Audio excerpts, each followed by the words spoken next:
안녕하세요. 우린 커플 리뷰 우커리입니다. 미스터킴은 스트레인저에 출연했었습니다. 스트레인저에서는 인상적이었던 출연자가 감자 나르는 세무사분이 오열통곡했던 장면이 있고 남PD가 각 잡고 스트레인저 얼굴 비주얼 담당으로 뽑았던 여자분이 생각나네요.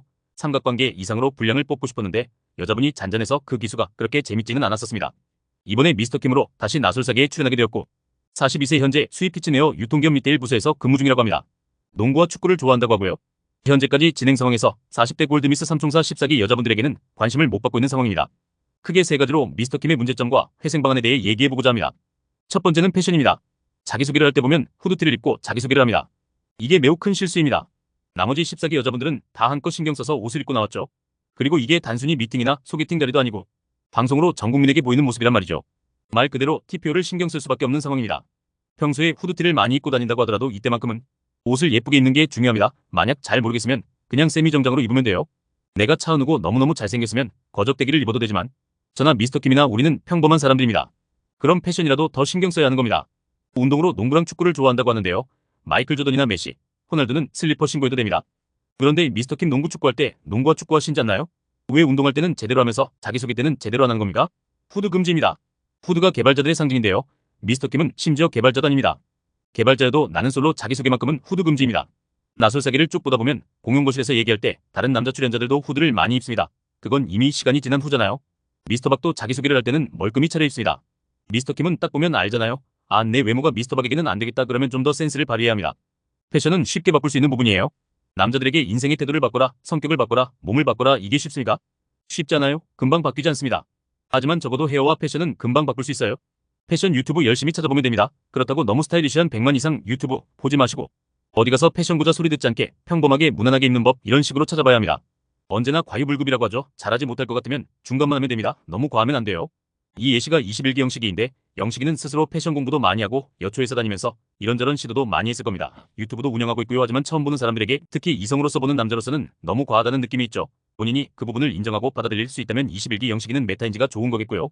아니야 니들이 패션을 뭘 알아 이게 맞아라고 한다면 그렇게 살면 되는 거고요. 두 번째 말투입니다. 미스터킴은 본인의 의도와는 다르게 상당히 공격적이고 분위기를 싸게 하는 말투를 가지고 있어요. 툭툭 던지는 말들이 상대방을 당황하게 하죠. 미스터킴과 고독정식을 먹으면서 자신의 전 여친에 대해 말하는데 미스터킴에게 너의 전 여친이 비혼이 된 게 너를 만나고 나서 그런 건 아니냐며 약간은 무리한 말을 하죠. 그리고 미스터강에 산책 나가는 건 어떨까요 하고 모두에게 제안했는데 그럼 내가 먼저 나가야겠다며 미스터강이 만든 기회를 본인이 낚아채갑니다. 위 에피소드들은 충분히 일어날 수 있습니다. 나는 솔로는 그래도 되는 곳이고요. 그런데 약간 미묘하게 어색하고 분위기가 쌓여집니다. 이렇게 사회성이 좀 떨어지는 느낌을 주는 것은 내 매력을 감소시킵니다. 패션과는 다르게 이런 대화 센스나 말투는 쉽게 바꾸기 어렵습니다. 그래도 계속 피드백 받으면서 고치려고 노력하려는 자세가 필요합니다. 마지막 세 번째, 여자와 대화 주제입니다. 14기 현숙과 아이템 매칭 데이트를 하면서 그런 질문들을 합니다. 나에게 가능성이 있는지, 나에 대한 마음이 있는지요? 이런 질문을 정말 많은 나솔 출연진들이 합니다. 다시 한번 말하지만 나에 대한 마음이 있냐 가능성이 있냐 이런 질문은 금지입니다.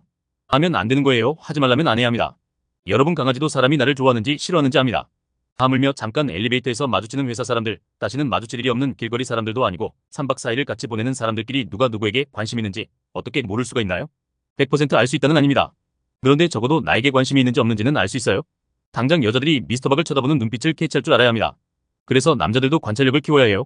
여자도 그냥 머리 긴 남자다 이런 마인드도 어느 정도 있어야 합니다. 상대방 눈을 똑바로 쳐다보고 이 사람의 마음이 뭘까 하는 자세로 바라볼 수 있어야 합니다. 여자들은 미스터박 아니면 미스터강입니다. 미스터킴도 이미 알고 있어요.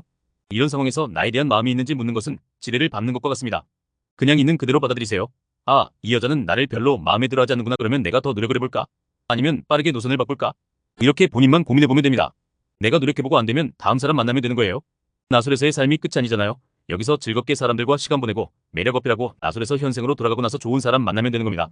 그래서 설령 모든 여자들이 나를 좋아하지 않더라도 카메라에 많이 담기지는 않고 분량은 적겠지만 여유 있는 모습, 즐겁게 지내는 모습을 보여주는 게 차선책입니다. 미스터킴이 어찌 보면 우리네 30대 40대의 가장 많은 표본의 모습일 겁니다. 우리 모두 다 열심히 살았잖아요. 결혼도 하고 싶고요. 미스터킴이 더 발전하고 좋은 짝을 만나길 바랍니다. 구독과 좋아요를 눌러주시면 영상을 만드는데 큰 힘이 됩니다. 다음 영상에서 뵙겠습니다.